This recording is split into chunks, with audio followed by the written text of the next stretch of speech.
diri mulai. Terus mulai ngapalin surat-surat pendek tuh, untuk bacaan sholat gitu. Terus Nah, ada terus kesulitan waktu belajar sama? kesulitannya mungkin kan karena bahasa Arab ya. Jadi melafalkannya kadang masih suka salah gitu.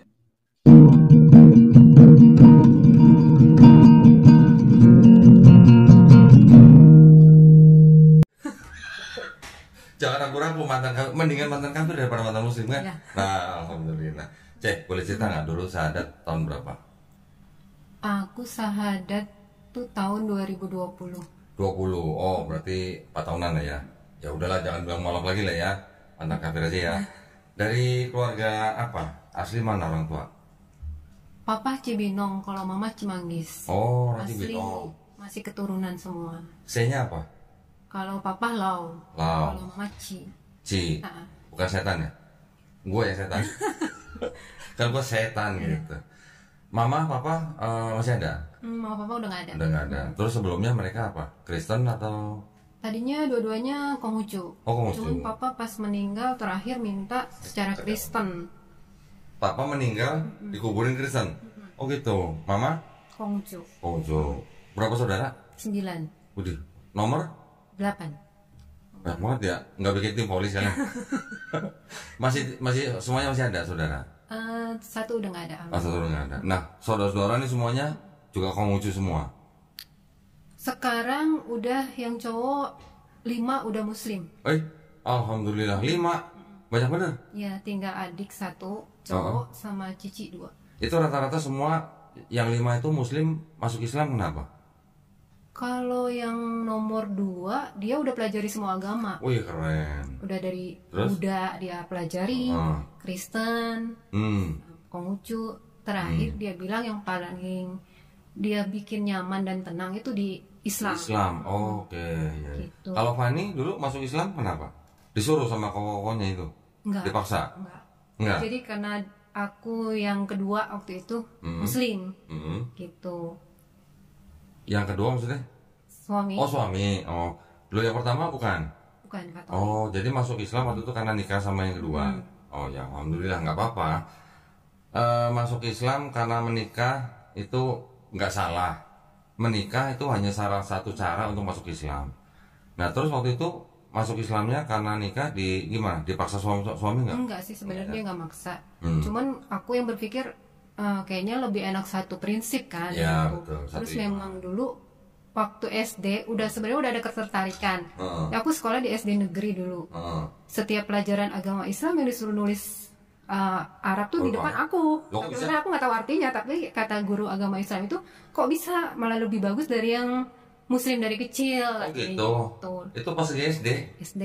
Cuman kan waktu itu kan mama papa masih Konghucu kan gitu. Nah, terus gimana perjalanannya dari 2020 sampai sekarang?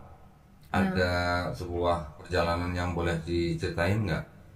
Mungkin ada naik turun selama jadi Muslim atau gimana? Banyak banget ujiannya. Ayo. Ujian. Ini lah tujuannya podcast di sini lah. Berapa? 2 jam cukup? Gitu banyak Silakan. banget. Sampai aku harus masuk ke dalam tempat mungkin yang orang-orang mikir di situ semua isinya penjahat. Oh, penjara. Ya. Oke, karena kasus apa? Perbankan. Oh, perbankan. Terus kena berapa tahun? Kena 5 tahun 6 bulan. 5 tahun. Udah dapat remisi. Betul benar. Jadi menjalaninya 3 tahun 1 bulan. cuma 3 tahun sebulan. Sekarang udah keluar kan, alhamdulillah. Terus selama di dalam ada pengalaman apa nggak dengan Islamnya gitu?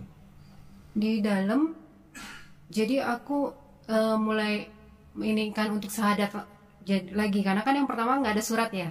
Jadi disuruh sama petugas di sana syahadat ulang nanti biar dapat sertifikat kan, sertifikat mualafnya gitu. Waktu itu yang ngasih sertifikatnya dari mana?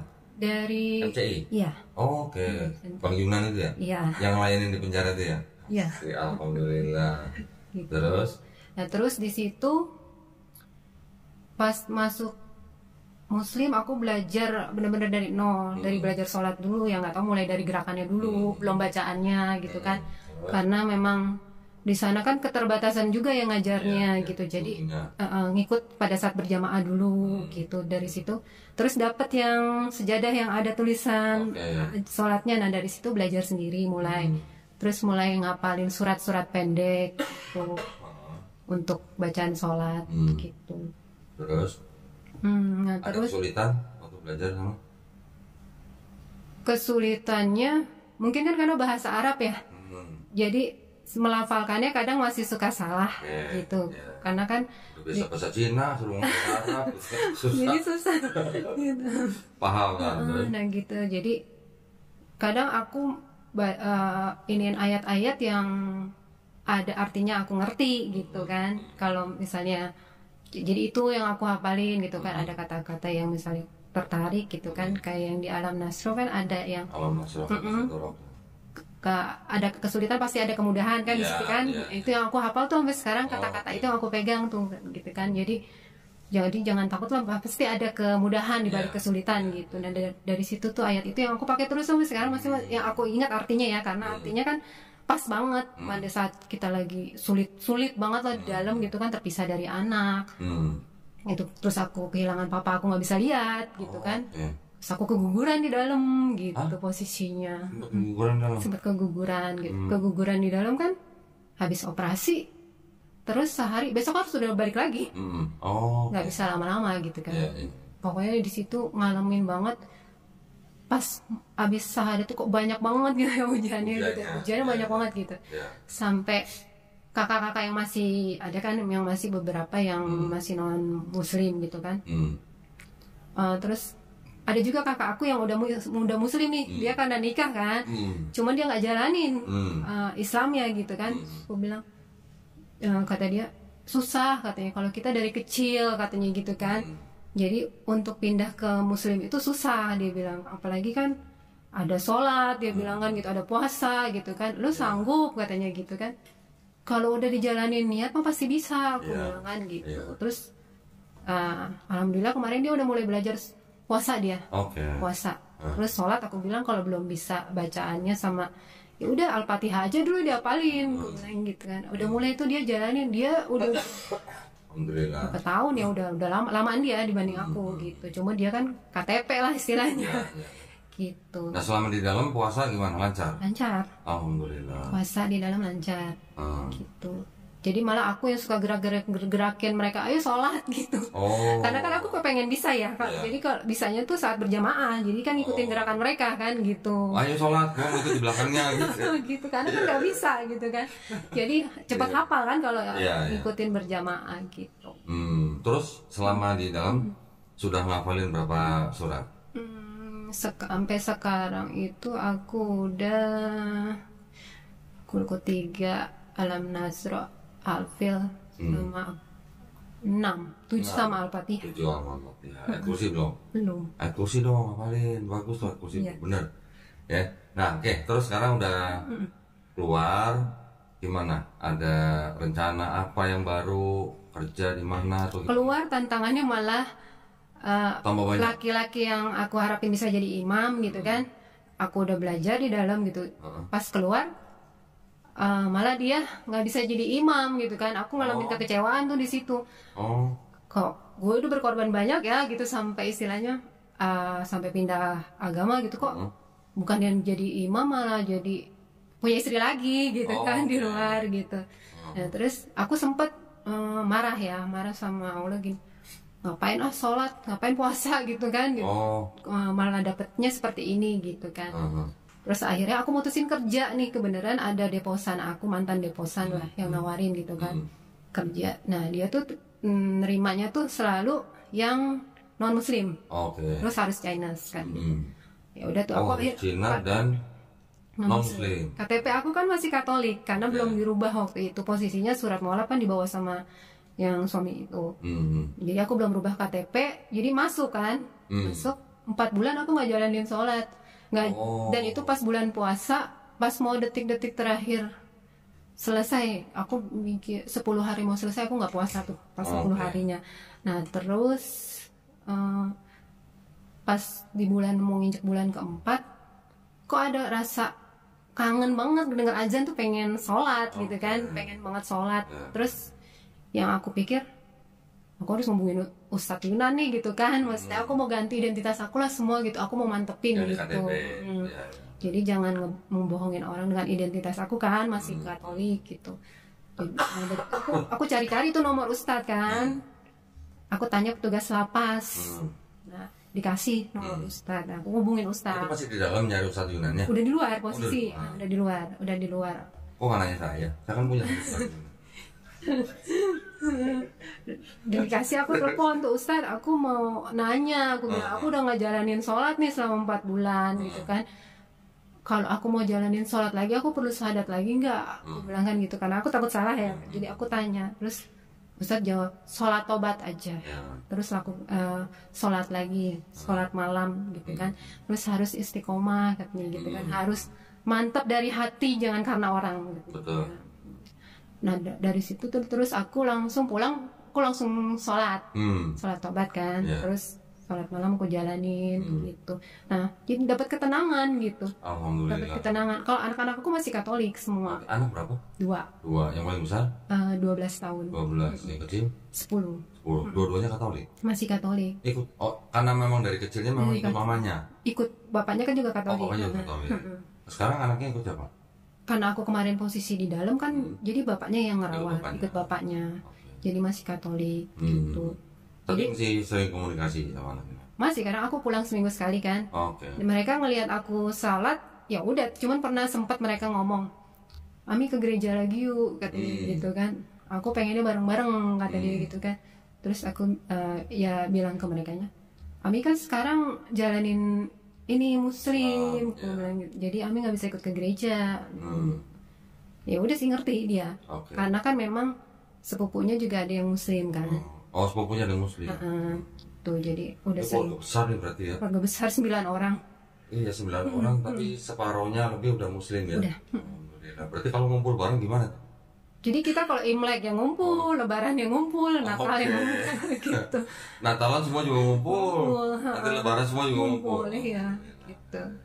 Nah, berarti sekarang Fani tinggal sendiri? Di atau mes aku. Oh, di tapi mes. kan terakhir ya mutusin, sebenarnya sebelum ketemu Ustadz aku udah mutusin resign, karena aku berpikir kalau di sini aku nggak bisa ibadah kan gitu kan. Jadi aku udah mutusin nih, kalau meski nggak kerja lagi pun aku mau usaha aja lah gitu kan. Bikin apa sih, kue atau apa gitu. Jadi memang udah mutusin untuk resign gitu. Itu mesnya mes dari kantor, dari perusahaan? Dari perusahaan. Di mes juga nggak bisa sholat? Kita semua di mes Chinese semua. Enggak, tapi satu kamar sendiri atau ada temannya? Ada temannya, ada yang temannya, ada yang sendiri. Iya. Tahuan. Gitu. Ya, nggak ada dekat masjid di situ, dekat mes? Ada, tapi kan ada. Nanti takut ketahuan. Ketahuan gitu kan. Karena syaratnya memang harus Chinese dan non-Muslim. Gitu. Alhamdulillah. Terus setelah ketemu Ustadz Yunan gimana? Aku jalanin sholat lagi. Aku tuh sempat mikir gini, aku jalanin sholat kayaknya lupa deh gerakan sama ininya gitu. Tapi pas aku coba, ternyata ngalir dengan sendirinya, masih hafal gitu, masih hafal sampai surat-surat pendeknya masih hafal gitu. Aku tahu mungkin ini gitu kan, panggilan gitu kan, panggilan dari Allahnya seperti ini. Jadi aku takutnya tadi diajak sholat sama temen gitu misalnya, tak dulu kayaknya nggak hafal nih gitu kan. Ternyata pas dijalanin hafal, jalan aja gitu. Terus kayak sekarang juga sampai sholat malam, kalau jam 2:30 tuh udah kayak ada yang bangunin. Alhamdulillah. Gitu. Terus sekarang setelah ketemu Ustadz Yunan, gimana? Ada rencana mau pindah kantor atau gimana? Nah, ini keajaibannya. Jadi aku bilang ke Ustadz aku mau resign gitu kan, karena di sini aku nggak bisa ibadah. Aku bilang gitu, aku harus nutupin identitas aku nih, aku bilang kan gitu. Terus, aku mau ke Semarang kata Ustadz kan waktu itu. Oh yaudah minggu depan aja bisa ketemu Ustadz kan. Terus Ustadz bilang, kamu lulusan apa sih gitu kan? Akunting. Ya udah deh, nanti ketemu malam ini aja gitu kata Ustadz. Hari Sabtu waktu itu ketemu, terus ngobrol lah gitu, terus ngobrol, kirim CV. Jadi dikirim CV, dikirim ke kliennya Ustadz, terus nanti dijadwalin interview gitu kan. Terus seminggu lewat, Mr. Kim telepon, yang punya Mr. Kim? perusahaan, Korea ya? ya Korea, telepon dengan Fani gitu kan. Ini saya dapat nomornya dari Pak Yunan nih, bilang kan gitu. Bisain ketemu saya katanya gitu, minggu depan dia bilang gitu. Rabu minggu depan jam 1 dibilang gitu kan. Oh iya bisa, kaget juga kan, cepet gitu ya. Cepet. Rabu hari ini berarti? Tadi siang berarti? Tadi siang. Oke. Tadi siang interview, terus dia cuma nanya, cuma bilang gini, nanti minggu depan saya undang kamu ke pabrik. Saya pengen kamu ngobrol sama staf-staf di sana, terus kamu lihat, terus kamu ceritain ke saya apa yang perlu diperbaiki dari pabrik saya. Dia bilang ini sudah 20 tahun pabriknya. Dia bilang, terus dia tanya cuma jalur dari pesen barang sampai bayar barang. Karena banyak ada yang minta beli barang tapi lampirannya nggak pernah ada, dia bilang gitu. Jadi saya mau kamu beresin SOP-nya. Jadi udah diterima di perusahaan yang baru ini? Tadi sih bilangnya gitu, minggu depan saya undang kamu ke pabrik. Gitu. Alhamdulillah. Terus yang di pabrik, yang kantor lamanya udah resign? Aku udah ngajuin dari awal bulan. Alhamdulillah. Lagi ngajarin yang baru. Berarti gaji naik dong? Tapi masih ditahan sebenarnya di tempat yang lama gitu. Ya udah bilang aja kalau gitu, alasannya karena saya mau sholat gitu aja. Pasti nanti terakhirnya gitu. Kalau bilang saya udah Islam gitu kan, gimana dia mau nahan gitu kan, aturan dia sendiri. Iya. Gitu ya. Alhamdulillah. Terus berarti insya Allah minggu depan nih berarti ya. Minggu depan. Nanti kalau ke pabrik bingung prosedur apa segala macem, udah tinggal telepon Ustaz Yunan aja, suruh dia ngajarin. Nanti juga jatuh ke akunting. Pasti nanti ditanya. Iya dong. Bilang sama dia jangan tanggung-tanggung kalau nolong gitu. Sekalian gitu ngajarin akuntingnya gitu. Alhamdulillah. Tapi dari perjalanan Fani dari mulai masuk Islam, terus kemudian menikah dengan muslim yang ternyata mungkin bikin Fani jadi marah atau suudzon sama Allah, sampai nggak sholat 4 bulan, gimana? Ada semacam pembaharuan dalam pemahaman atau rohaninya Fani nggak? Pas setelah 4 bulan nggak jalanin itu, kayaknya kayak hidup tuh hampa gitu ya.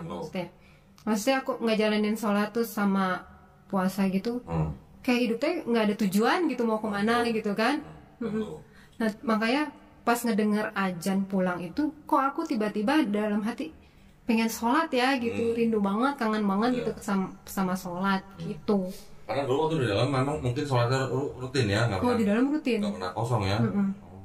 Rutin gitu. Sudah berapa lama sholat sebelum nggak mau sholat itu? 3 tahun. Jadi dari 2020. Ya udah 3 tahun sholat, tiba-tiba nggak sholat. Jadi malah kangen gitu. Terus puasa kemarin gimana? Kemarin puasa 10 hari mau lebaran, karena kecewa itu jadi aku stop puasa. Jadi kemarin termasuk tahun ini. Iya, tahun ini. Berarti sholatnya juga baru-baru ini aja, belum lama berarti. Baru, dan aku pakai hijab juga baru hari ini. Alhamdulillah. Gitu, baru hari ini. Kemarin belum pakai? Belum pernah. Waduh, terus tadi ngaca gimana? Bingung aja. Waktu ngaca ngeliat kayak Cina nggak? Kelihatan masih. Karena gitu ada orang ya, ibu-ibu lah atau orang masih muda, orang Chinese datang ke sini, nggak kelihatan Chinese ya, ya kelihatan biasa lah ya. Tapi begitu pakai hijab malah kelihatan Chinese nya. Bener ada begitu. Tapi alhamdulillah, berarti kalau hari ini pakai hijab, berarti hari ini udah istilahnya dilengkapi gitu lah ya, dilengkapi supaya jadi muslim yang benar-benar menjalankan Islam. Amin. Sekali lain kali kalau sampai kepikiran sholat, nggak mau atau males, pikir gini, sholat itu cuma sebentar kok gitu, ya, kan kalau mati juga nggak sholat, kita cuma selama hidup doang sholatnya. Dan sholat itu yang butuh bukan Allah, kita yang butuh sholat. Memang. Makanya tadi bilang ketika sudah nggak sholat 4 bulan, dengar azan kok malah pengen sholat, berarti itu pertanda bahwa tubuhnya Fani yang butuh sholat. Begitu sebenarnya. Cuman mungkin masih banyak dari kita yang mikir sholat itu seperti sebuah kayak beban. Nah, banyak gitu yang ya. Iya. Alhamdulillah nih, berarti sekarang benar yang dikatakan atau difirmankan Allah Subhanahu wa taala bahwa jangan kamu mengira kalau kamu beriman terus kamu nggak diuji. Iya. Betul kan? Benar. Dan jangan mengandalkan manusia. Nah, ya mengandalkan hanya kepada Allah Subhanahu wa taala. Nanti Allah Subhanahu wa taala akan nolong lewat manusia. Ya. Nggak mungkin kalau kita minta duit dikasih duit jatuh dari langit gitu kan. Pasti menolongnya lewat manusia. Termasuk mungkin salah satunya adalah lewat Ustadz Yuna. Alhamdulillah ya. Berarti sekarang masih di mes? Masih kantor? Kalau kerja iya masih di mes karena aku harus sampai akhir bulan ini. Oh, masih kerja. Terus nanti begitu resign keluar dari mes? Iya. Pindah kota? Iya. Jadi yang kantor baru ini di mana? Di Semarang. Oh, Semarang. Semarang.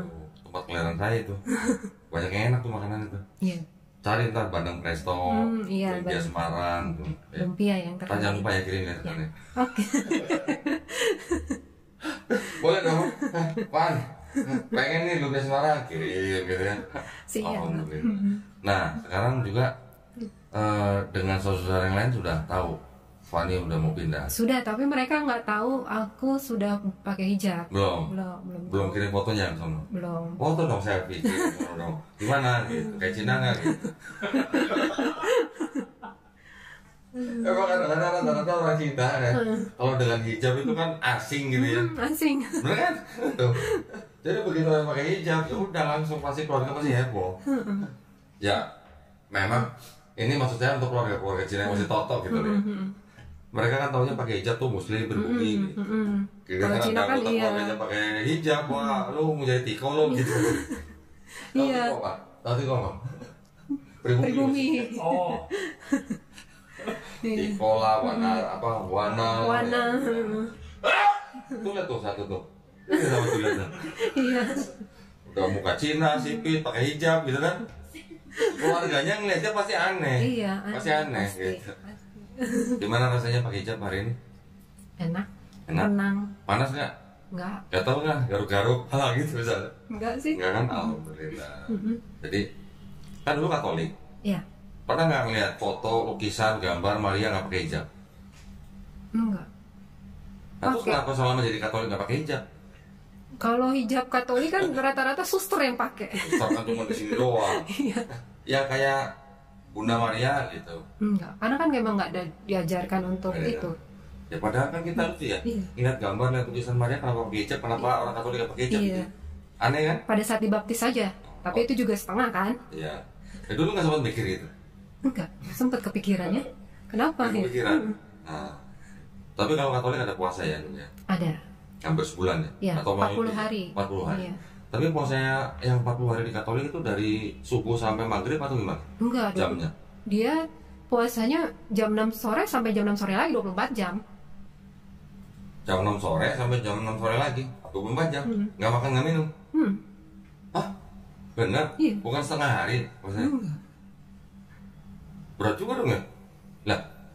Berat, makanya jarang ada yang jalanin. Enggak, kayaknya nggak begitu ah. Sekarang kalau 40 hari 24 jam, berarti selama 40 hari kali 24 jam. Nah, makanya nggak ada yang jalanin kan? Ah, tapi nggak begitu kayaknya. Masa iya? Nggak ada yang kuat. Ada bukanya pastilah, ada makannya. Iya buka, tapi kan jam 6 sore, nyambung lagi gitu. Ya berarti bukan 24 jam dong. Kan jam 6 sore sampai jam 6 sore. Sekarang jam 6 sore nih, besok sampai jam 6 sore lagi, buka nggak? Buka. Buka. Sampai jam 6 sore lagi. Sampai jam 6 sore lagi? Oh berarti sehari puasa saya enggak? Terus? Wah ini harus nanya sama Romo nih berarti. Iya. Puasa 40 hari ya? Katolik. Nggak mungkin lah kalau 24 jam kan selama 40 hari masa 40 kali 24 jam.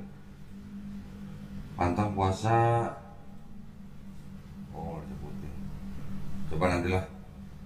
Kalau terus berarti dulu dari kecil Katolik atau? Kecil aku Atau sempat pindah dari Konghucu ke Katolik? Kristen, karena papa kan nggak ngajarin kita Konghucu. Jadi kita ikut adiknya papa waktu itu posisinya. Dia aktivis di gereja gitu. Oh papanya dulu pernah di Protestan? Enggak, Konghucu. Cuman kan dulu Konghucu kan belum diresmikan kan. Jadi kita memang nggak ada tempat ibadahnya dulu Konghucu. Jadi kita ikut adiknya papa ke Kristen semua. Oh ikut sekolah minggu gitu. Manggilnya apa, Cek ya?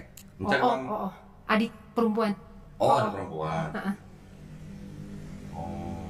Dulu ikutnya itu.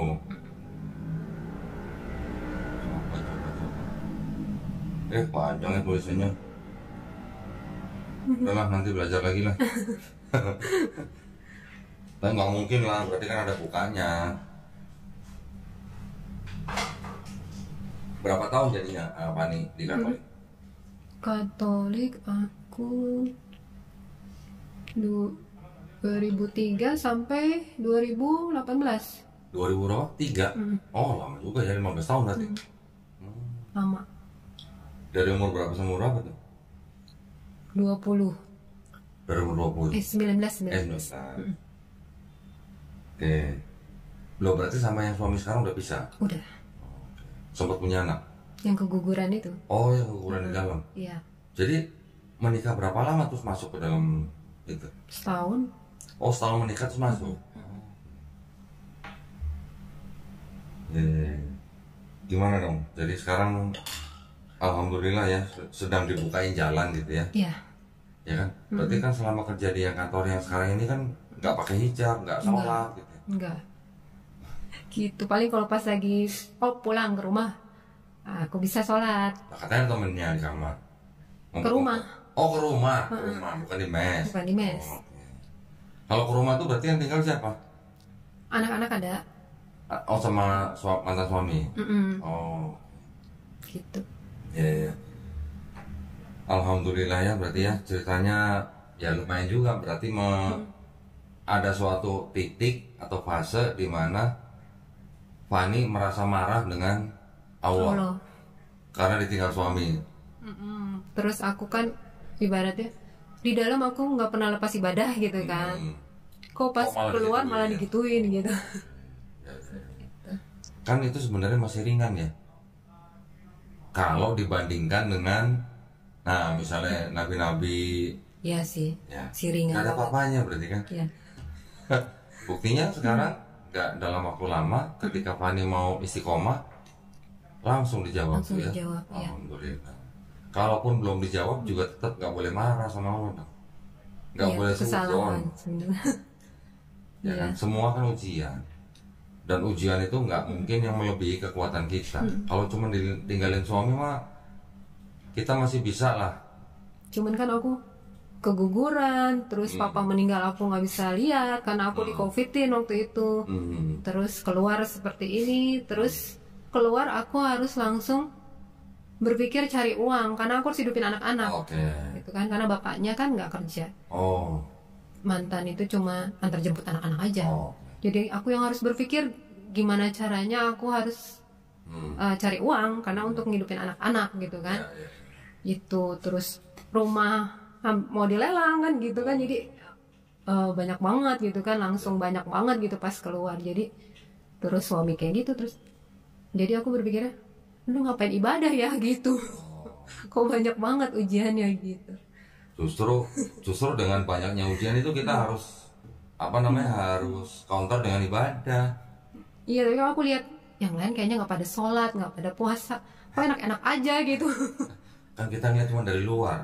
Setiap manusia kan punya masalah. Kita nggak pernah tahu masalahnya mereka apa. Masalahnya mereka nanti lebih berat dari kita juga kita nggak pernah tahu. Setiap orang pasti punya masalah. Kalau nggak mau punya masalah udah pulang duluan aja gitu. Iya kan? Alhamdulillah. Boleh nggak kasih pesan buat? Nggak, sebetulnya barusan dibahas itu. Hah? Barusan dibahas tadi. Yang ini ya. Jadi pada waktu kemarin ketemu sama saya, dia tumpahin semua kan masalahnya kan. Saya bilang, bukan saya bilang, malah saya ketawa malah sebetulnya. Kamu cuma segitu. Iya. Saya pada waktu hijrah dulu, begitu keluar dari instansi pemerintah, yang tanda kutip ya, gitu ya. Yang basah itu. Apa? Yang basah. Yang basah. Kuyup. Kan belum dipel jadi basah. Kuyup. Malah kuyup. Pada waktu itu saya punya uang banyak, tapi saya nggak bisa, malah saya nggak sholat. Saya punya uang banyak, tapi saya malah nggak pernah kepikiran untuk ke tanah suci. Gitu. Saya punya uang banyak, tapi malah ini kok hidup kayak apa ya? Kosong. Kayak kosong gitu loh. Jadi hari-hari itu malah nggak apa sih namanya, malah yang diikutin nafsu aja, nggak barokah lah, nggak barokah. Iya. Saya bilang sama dia, begitu saya hijrah dulu, zaman itu loh, saya punya rumah 1M di Bintaro Sektor 9 itu hilang tidak berbekas. Jadi, dan saya sempat nangis itu, keluar air mata tuh udah kering. Kenapa? Waktu itu orang tua saya sekarang sakit jantung, saya harus hidupin istri dengan 2 orang anak, uang di rekening saya nggak usah ngomongin dompet, udah nggak ada, itu tinggal 100.000. Saya ngalamin banget, dan saya ceritain itu sama dia. Jadi apa yang kamu rasain sekarang, insya Allah ini ujian keimanan. Dan tadi saya ceritain di mobil, jadi saya bilang, kamu kalau ngeliat orang punya uang banyak, tapi kemudian uang itu tidak membawa dia mendekat sama Allah, itulah disebut dengan istidraj. Jadi Allah sedang menyiksa dia dengan itu, malah. Iya. Kelihatannya nikmat, kelihatannya kaya, muda, segala macam. Tapi belum tentu itu barokah. Betul. Mendingan duit sedikit tapi barokah. Hidup, tidur tenang gitu ya. Betul. Ya. Nah itu tadi saya jelaskan sama dia bahwa ketika Allah itu kita sedang menyatakan beriman kepada Allah, Allah cuci semuanya itu. Iya. Karena saya yakin itu dulu saya punya rumah segitu harganya pasti bercampur dengan harta yang haram. Itu kan gimana mungkin saya mau menghadap Allah dengan menggunakan hal yang haram. Gitu. Nah kalau dapat duit banyak tapi nggak semuanya haram, nggak semuanya halal, terus mau ke tanah suci nggak malu gitu bang? Nah iya itu dia. Malah alhamdulillah maka dari itu saya cerita sama dia 2017 saya berangkat ke tanah suci malah bukan dengan uang saya sendiri, malah diberangkatkan sama orang. Malah dibayarin kan? Malah dibayarin. Itu berarti dibayarin sama Allah itu kalau begitu. Itu tadi saya bilang sama Fanny begitu, jadi Fan tenang aja deh, gitu loh. Dan buktinya, alhamdulillah kamu sekian lama nggak nyari saya, nggak ketemu. Begitu ketemu kamu niat benar-benar ibadah, benar-benar niat untuk kembali kepada Allah. Allah buka hari ini langsung loh. Saya tadinya berpikir kok benar-benar demi Allah kok tadi dari mulai pagi saya kan nggak tahu kok sama Fanny ini secara detailnya. Saya nggak tahu kemampuan dia seperti apa. Dan saya membandingkannya dengan kasus yang sedang saya urus dengan perusahaan ini sebetulnya kok yang menjelimet gitu ya. Saya khawatir nanti anak ini bisa jawab atau enggak, anak ini bisa bisa perform atau enggak, gitu kan. Tetap beban kok sama saya kok.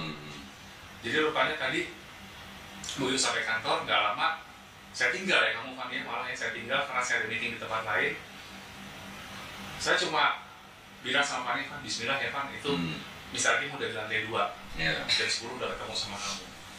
Itu terus terang kok saya nggak nyaman pada waktu ninggalin dia meeting, gitu loh.